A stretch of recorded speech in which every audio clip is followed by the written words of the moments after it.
Okay, let's talk a little about harvesting nettle. How to do it, what you need. Why would I reveal this information? So that you can undercut my prices to restaurants, that sort of stuff. Because I just like teaching you about wild food, I guess.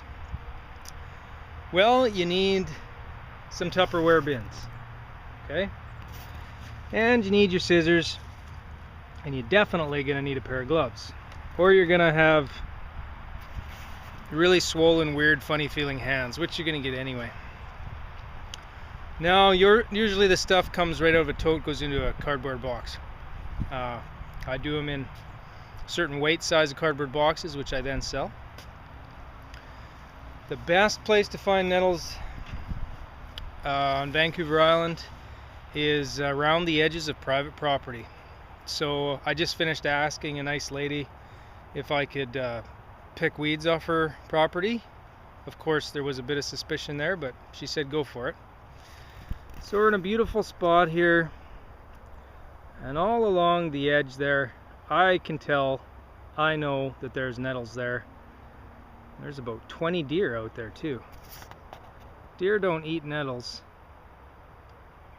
but they should, because they're good for you.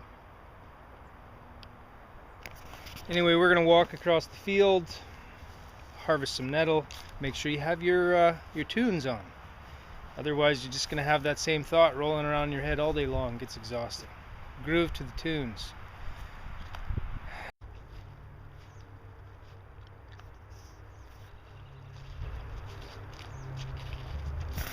You must be running to eat those nettles.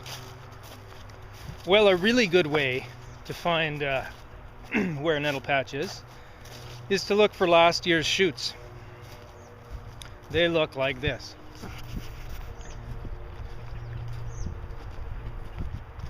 They get pretty tall, huh?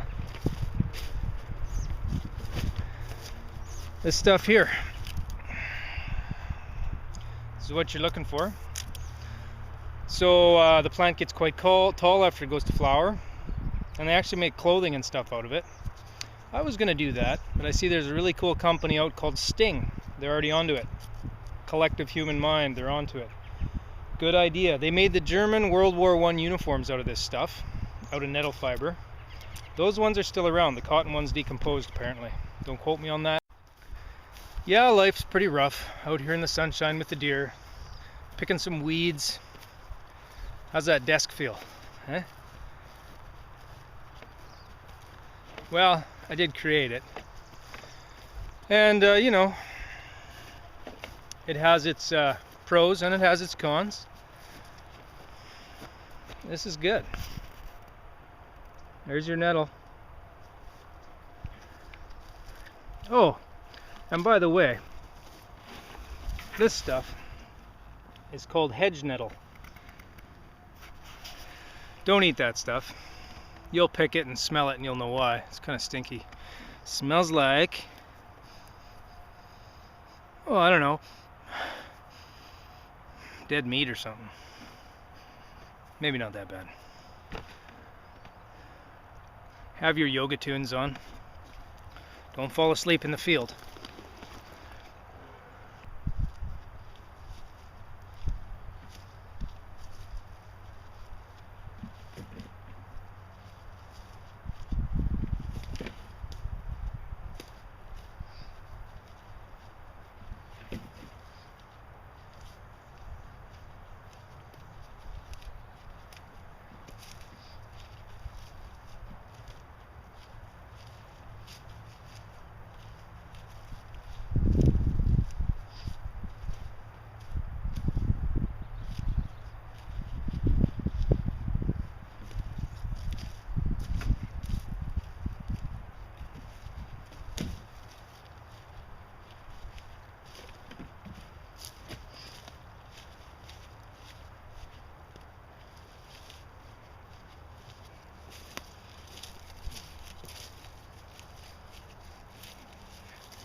You can eat it raw,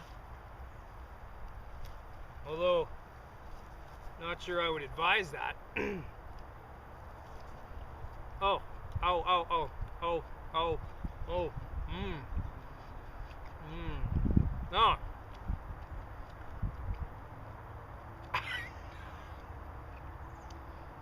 In Lebanon, they beat it so the hairs don't sting you.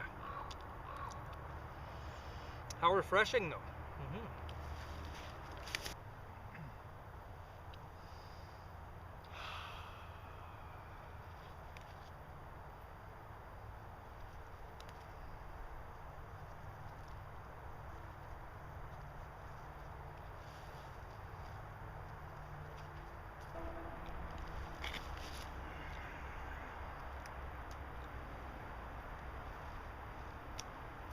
Nettle yoga.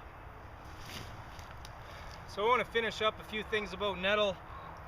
One is that it's extremely good for you. It's full of iron. It's got more protein in it than any other vegetable. Quote me on that. This stuff is super good for you. It's a tonic. It's good for inflammation, which is the root cause of almost every disease out there. It's good for men's prostates. It's good for the iron levels in women. This stuff is free. It tastes pretty good. Make nettle spanakoppitas, make nettle pesto, make nettle hummus. Boil it, freeze it, put it in your smoothies with bananas and soy milk. It has little tiny hairs full of formic acid, but also inside those hairs is some natural serotonin. Try finding that in another plant or not in a pill form. Serotonin, num num num. Okay, this is it for the nettle video this year. I'm sure you'll like it and you'll want more. So like this video and I will make you more with some more tricks and tips.